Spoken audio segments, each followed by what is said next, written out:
Okay, so this is unfinished, but I'm gonna do it anyways because I think it's okay, and I want to see what it's like performing in front of people. They pay me money to work with children in a classroom, and I'm trying to remember that as much as I can while a 4-year-old named Sid stands atop a table brandishing an adult pair of scissors like a shiv, threatening to cut me or Miss Jessica, the teacher, if we come any closer. Surely this can't be for notoriety because most of the class has already left for lunch. So I safely assume it's because he actually is notorious, just like the papers that came with him said. Sid Fleischman, pre-K, parents freshly divorced, 4 years old, already kicked out of 2 schools, has signs and symptoms of bipolar disorder and oppositional disorder, not on the spectrum for autism, has been diagnosed as having emotional behavior disorder, has a history of violence in the classroom. So somebody please tell me, in the name of Stevie Nicks and Bob Saget, who left the adult pair of shears out after arts and crafts next to the kid that clearly has no problem brandishing it like Frodo's elven-made sword? And that must be why they called me. To pay me money to work with kids in the classroom as a paraprofessional, the kid whisperer.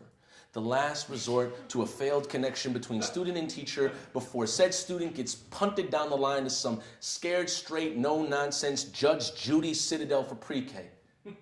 Pre-K. Pre-K. I barely understood the physical mechanics of throwing a punch at the age of 4. Nevertheless, how to hold a scissors properly. Yet, here we are looking into the eye of the liger, and if Miss Jessica or I makes a wrong move, somebody's gonna get cut. Real deep. And I know he'll do it. I've known Sid before I was assigned to him, before we took our first time out walk down the hallway, before I even met him. When somebody truly doesn't give a fuck, they don't need to say it. They tell you with their eyes. They wear the reckless abandon in their joints, the you have no clue where I'm from in their stagnant eyebrows, the motherfucker please in the lower half of their jaw, and the keep talking because I wish you would in their silence. The domestic high decibel discussions taught you how the art of interruption when somebody isn't listening. And the sharp shift in tone gave you a new bullet in balancing a non-negotiable. Sid, watching grown adults grow verbose over a dinner table while your brain is still developing, it will teach you certain things too early.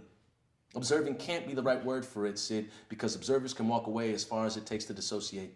They're not locked into this high chair, forced to watch your makers separate. We didn't watch the house burn. We caught fire along with it. And Sid, there's nothing in that scissors that can bring your parents back together. I know, because I tried.